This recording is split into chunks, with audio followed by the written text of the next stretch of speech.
having a great preseason camp, and like any team, that's a really important thing. Just looking backward for 1 second, we had some really rewarding moments last year, and probably the biggest thing I would note, for this team moving forward, if we're going to take another step, it's all about consistency for us. So we've got to find a way to play with more consistency and see what we can do on that front. Roster-wise, just if you look at the losses, the most obvious loss would be our linebacker core last year. We had 3 seniors that played at a really high clip, and we also had a 4th, Kevin Ward, who is a very valuable special teams player, captain for us on special teams. So we lost four players at that position that did a really good job. Nate Budgeta was an unheralded defensive tackle, played well in our scheme. And then obviously Josh Jackson at the corner position. So defensively, we've got some work to do. And then on the offensive side, lost a couple linemen, 2 running backs that were good players for us, and a receiver. So as we move forward right now, I think if you look at this ball club, we're a little bit more certainly veteran of the quarterback position. Nate Stanley coming back for a second year. I think the surrounding cast, his receivers and tight ends, are a better, more qualified group than a year ago. Yeah, and then in the offensive line, I think we have a chance with enough experience right now to have a good group there. The obvious thing we're lacking is experience at running back, but we like our players there. They just haven't played very much. And then on defense, obviously, the big question is who's going to be our linebacker. Our linebackers will be our starting linebackers, and then depth behind them. And then the secondary and the defensive line, developing depth there as well. And then the other big thing is our punting game was less than stellar last year. And if we're going to have a good football team, we have to take a step forward in that direction too. So all in all, we've had good competition, healthy competition, I think, back in the spring. Expect that to be even better this August with guys that haven't played being a few months older and more experienced, then adding a bunch of freshmen on top of that. So it's going to be good to quit talking about all this stuff and get back on the field and actually start working towards the 18th season. So with that, I'll throw it out for questions. If you have questions, please raise your hand. We'll get a microphone over to you. Coach, our first question is going to come on our left toward the back of the room. Chad Lice, Dakota Des Moines Register. Nate Stanley, a year ago at this time, competing for a job, now becomes the second junior in your 20 years to be at Big Ten Media Days. What type of growth have you seen from him, and how did that happen? Yeah, I think that in itself is significant. He is the second underclassman we've brought here, Josie Jewell being the other. And as far as we know, they're the only 2 juniors in the history of the program that have been selected captains after their sophomore seasons by their team. And we have elect captains in December. It's a total team vote. So I think that just tells you about how far Nate came last year from being a guy that we weren't sure was going to start in August. At this time last year, we didn't know who our starter was, and really had a good season. But most importantly, he's really gained the respect and confidence of his teammates. So it's great to have him back. He's worked extremely hard, and the 2 things you can't give players are experience and confidence. And I think he's been able to certainly benefit from a year of play, and looking forward to good things from him this fall. Floor is open right now. If you have a question, please raise your hand. We've got one right on the aisle toward the back of the room as soon as we get a mic over.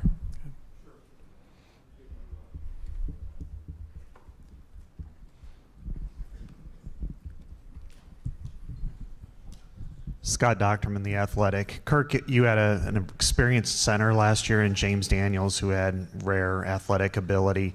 How do you replicate what he can do, and do you have the type of player who can compete at that type of level? Yeah, really, you don't replicate somebody like that. I mentioned yesterday, I think my entire career I've probably been around 3 centers that had his kind of ability, going back to Joel Hilgenberg in the early 80s, and coached a guy named Wally Williams in Baltimore and Cleveland that had some freakish abilities too. So, when you get a player that has those kinds of abilities, it's just really rare. The good news for James is his best football is ahead of him. He's 20 years old right now, so he's got a great future, a tremendous athlete, but more importantly, a great young man and very intelligent. Keegan's played a really good football for us very quietly the last couple of years, and when he moved over full-time this spring, he has played that position in the past, cross-trained. He looked totally natural there. So what we're not going to have is a guy of James Daniels' athleticism. You probably have to go to the NFL to find that. Those guys are rare. But we've got a player in Keegan that's, we think, not only a good football player, but also another guy that's really respected in the program. He's a very quiet leader, but a very strong leader, and that's important, I think, at that position. Floor is open. Please raise your hand. We'll get a mic right over to you.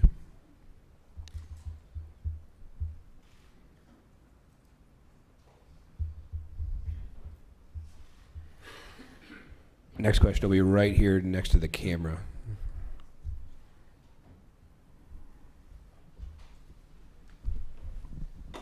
Scott Novak, Leader Publications.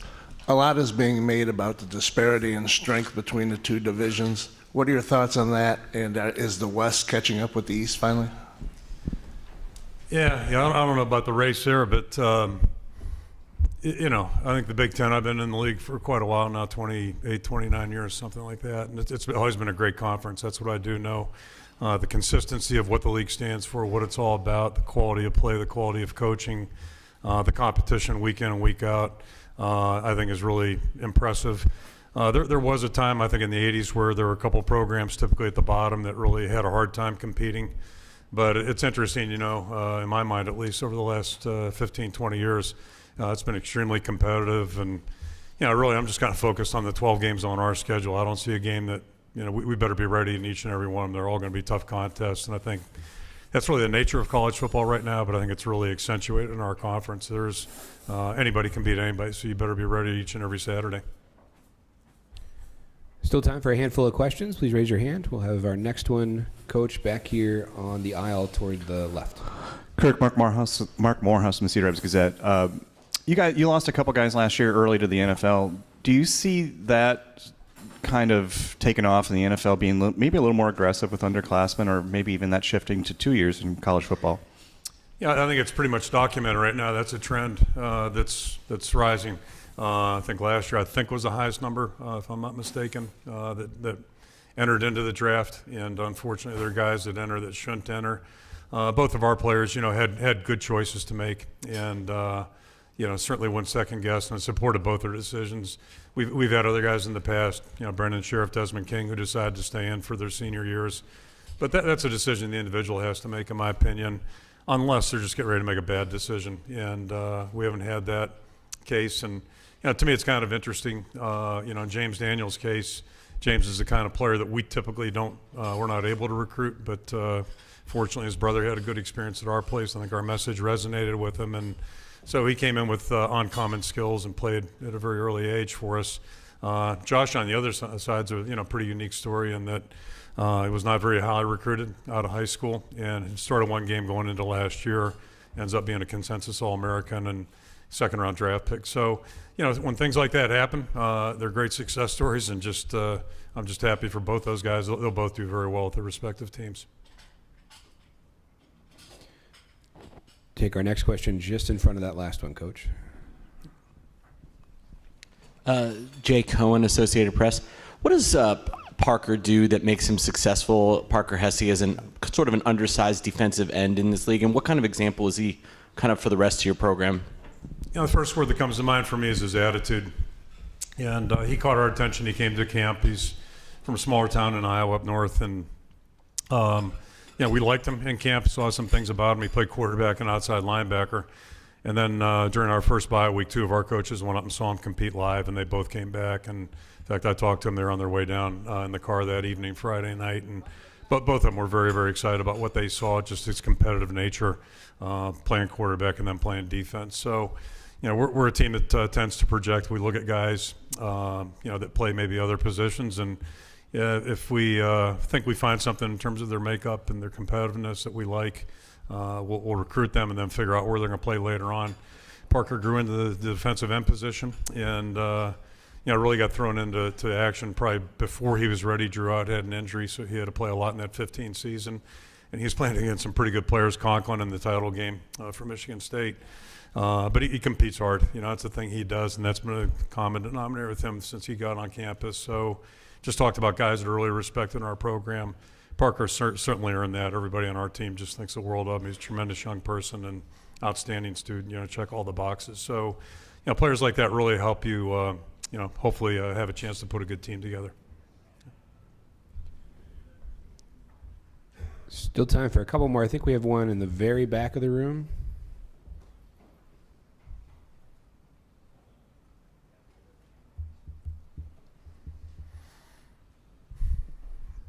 Kirk, Ross Sternstrom from WWT in Omaha. Talk about Noah Fant. He's one of the best tight ends in the country, and what do you expect from him this season? Well, if we're going to have a good football team, our best guys have to play their best. That's been a common denominator throughout all the years. And certainly we consider him to be one of our best. And hopefully he'll be here next year at this time with us. But I was hoping Josh and James would be here too. We'll see how that all pans out.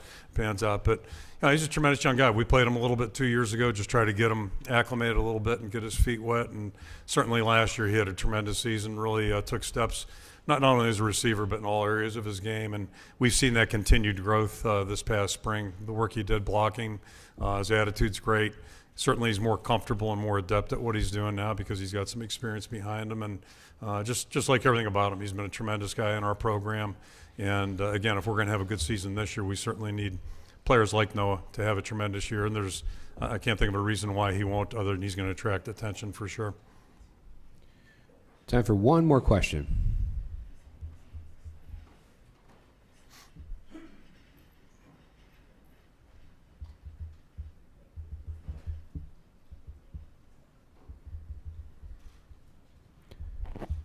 Okay, Coach. Thank you very much. Thank you.